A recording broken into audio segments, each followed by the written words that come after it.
नमस्कार, मी डॉक्टर अक्षय वाघ. आजचा व्हिडिओ हा केवळ डॉक्टर म्हणून नाही, तर एक माणुसकीच्या नात्याने आणि समाज प्रबोधनासाठी बनवत आहे. आपण आपल्या लाडक्या बाळाची किती काळजी घेतो, पण कधी कधी आपली एक छोटीशी चूक किंवा अनावधानाने केलेली गोष्ट बाळाच्या जीवावर बेतू शकते. एका क्षणाचा निष्काळजीपणा आणि 3 वर्षाच्या चिमुकल्याचा जीव धोक्यात आला. फक्त औषध प्यायल्यानंतर बाळाला उलट्या झाल्या आणि त्या उलट्या थेट त्याच्या श्वासनलिकेत अडकल्या. 24 जानेवारी 2026 ची ती काळ रात्र. रात्रीचे 12 वाजलेले असताना माझ्या हॉस्पिटल समोर जे घडलं ते पाहून कोणत्याही पालकाचा थरकाप उडेल. एका 3 वर्षाच्या बाळाचा श्वास पूर्णपणे थांबला होता आणि त्या बाळाला आम्ही कशा पद्धतीने वाचवलं हे तुम्हाला दाखवणार आहे.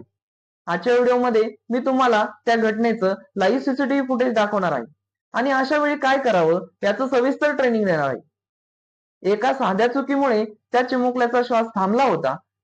आजच्या व्हिडिओमध्ये मी तुम्हाला तो थरार दाखवणार आहे, पण त्याच्यासोबत अशा परिस्थितीत देवदूत बनून एखाद्याचा जीव कसा वाचवायला हे प्रॅक्टिकल शिकवणार आहे. हा व्हिडिओ शेवटपर्यंत पहा, कारण ही माहिती कोणाचे तरी प्राण वाचू शकते. त्या रात्रीचं सीसीटीव्ही फुटेज. रात्रीचे 12-12:30 वाजलेले आहेत. आई वडिलांनी बाळाला घेऊन माझ्या हॉस्पिटल समोर आले आहेत. बाळ बेशुद्ध अवस्थेत दिसत आहे. उजव्या बाजूला तुम्ही व्हिडिओमध्ये बघू शकता. त्याला उलटी झाली होती आणि ती उलटी ते श्वसन नलिकेमध्ये अडकली होती. त्यालाच मेडिकल भाषेत ऍस्पिरेशन म्हणतात. बाळाचा श्वास पूर्णपणे थांबलेला होता. शरीर काळनिळ पडू लागलेलं होतं. त्याची आई तेथेच रस्त्यावर त्याला वाचण्यासाठी धडपडत होती आणि सीपीआर देण्याचा प्रयत्न करत होते. येथे पहा, हे बाळ पूर्णतः अस्वस्थ व अनरिस्पॉन्सिव्ह अवस्थेमध्ये आहे. हे पहा, मी गाढ झोपेतून उठून खाली आलो. समोर पाहिलं तर बाळाची आई स्वतः त्याला वाचवण्यासाठी धडपडत होती. मी त्वरित बाळाचा ताबा घेतला आणि सीपीआर सुरू केला. माउथ टू माउथ कृत्रिम श्वासोच्छवास सुरू केला. तरीही बाळ रिस्पॉन्स देत नव्हतं. मी कंटिन्युअसली बाळाला 1.5 ते 2 मिनिटं नॉन स्टॉप सीपीआर चालू ठेवला व माउथ टू माउथ ब्रिदिंग देत राहिलो. त्यानंतर बाळाने 1.5 मिनिटानंतर बाळ रडायला लागलं व त्याने श्वास मोकळा केला. नंतर बाळाच्या पाठीवर थाप देऊन श्वास मोकळा करण्याचा प्रयत्न करत राहिलो.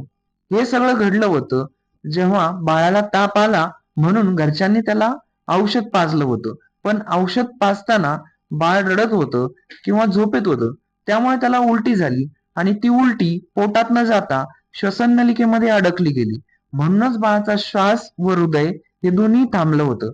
यालाच आम्ही रेस्पिरेटरी अरेस्ट म्हणतो. अथक 1.5 ते 2 मिनिटाच्या प्रयत्नानंतर बाळ श्वास घेऊ लागलं व त्यानंतर बाळाचं श्वास आणि हृदय सुरू झालं व बाळाला आम्ही अतिदक्षता विभागामध्ये तातडीने हलवण्यात आलं व त्यावर उपचार सुरू झाले. अशा पद्धतीत बाळाच्या आई वडिलांच्या व डॉक्टरांच्या प्रयत्नांनी एका 3 वर्षाच्या बाळाला वाचवण्यात यश आलं. मित्रांनो, व्हिडिओ स्किप न करता शेवटपर्यंत नक्की बघा, कारण आपण या व्हिडिओमध्ये उलटी श्वसन नलिकेत का जाते याची शास्त्रयुक्त माहिती, तसेच औषध देण्याची योग्य पद्धत काय, मुलांसाठी सीपीआर आणि प्रथम उपचार, तसेच डॉक्टरांचा सल्ला आणि सामाजिक आव्हान हे बघणार आहोत. उलटी श्वासनलिकेत का जाते, तर उलटी केल्यानंतर कधी कधी बाळाला ऍस्पिरेशन होऊ शकते. तर ऍस्पिरेशन म्हणजे काय, तर आपल्या घशामध्ये 2 नलिका असतात, एक अन्नाची आणि दुसरी श्वासाची. औषध पाजताना किंवा जेवताना अचानक ठसका जर लागला की अन्न किंवा द्रव पदार्थ श्वसन नलिकेत जातो, यालाच आपण ऍस्पिरेशन म्हणतो. त्या ऍस्पिरेशनचा धोका काय असतो, यामुळे फुफ्फुसाकडे जाणारा हवामार्ग बंद होतो आणि हृदय बंद पडू शकते. तर ऍस्पिरेशनचे लक्षणे काय, बाळ अचानक गप्प होणे, आवाज न येणे, चेहरा काळनिळा पडणे, तसेच हातपाय गाळणे हे ऍस्पिरेशनचे लक्षणे असू शकतात. तर लहान मुलांना औषध देण्याची पद्धत काय, पालकांनो या चुका तुम्ही नक्की टाळा. झोपलेल्या मुलाला औषध नको. बाळ झोपेत असेल तर त्याला उठवून पूर्ण शुद्धीवर आल्यावरच औषध द्या. बळजबरी टाळा. बाळाचे नाक धरून किंवा त्याला ओरडायला लावून औषध पाजणे अत्यंत धोकादायक आहे. ड्रॉपरचा वापर करा. औषध पाजताना चमच्यापेक्षा ड्रॉपरचा वापर करा आणि ते गालाच्या बाजूने म्हणजे साइड ऑफ द माउथ हळूहळू सोडा. औषधानंतर किंवा औषध पाजल्यानंतर बाळाला लगेच झोपू नका.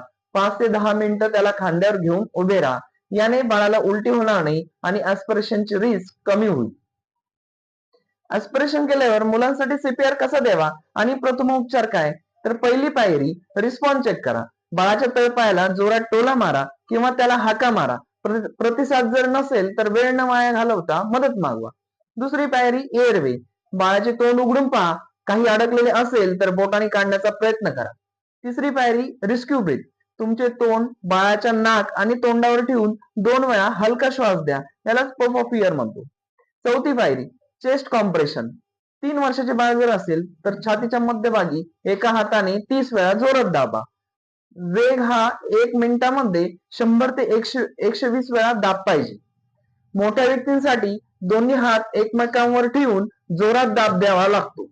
तसेच 5वी पायरी चोकिंग बॅक ब्लोज. जर बाळ काही अडकल्यामुळे खोकत असेल तर त्याला गुडघ्यावर पालथे पाडून पाठीवर 5 वेळा हाताच्या तळव्याने जोरात ठोका. जेणेकरून ऍस्पिरेशन केलं किंवा उलटी केली तर बाळाचा जीव वाचू शकतो. मित्रांनो, डॉक्टर म्हणून माझा सल्ला असा आहे की जर अशा प्रकारची परिस्थिती झाली असेल तर तातडीने बाळाला रुग्णालयात हलवणे. बाळाला श्वास सुरू झाला तरीही त्याला त्वरित हॉस्पिटलमध्ये NICU किंवा PICU मध्ये नेणं गरजेचे आहे. कारण फुफ्फुसात गेलेले कण ऍस्पिरेशन निमोनिया करू शकतात. मित्रांनो, त्या रात्री बाळाच्या पालकांनी दाखवलेला संयम आणि त्यांनी मला केलेला तातडीचा कॉल यामुळेच बाळाला वाचवणे शक्य झाले.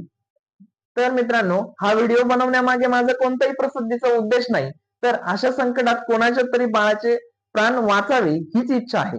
हे सीसीटीव्ही फुटेज शेअर करा, कारण माहिती हे सर्वात मोठे औषध आहे. अशाच आरोग्यविषयी माहितीसाठी आमच्या संपूर्ण आरोग्य या युट्यूब चॅनलला सबस्क्राईब करा. धन्यवाद.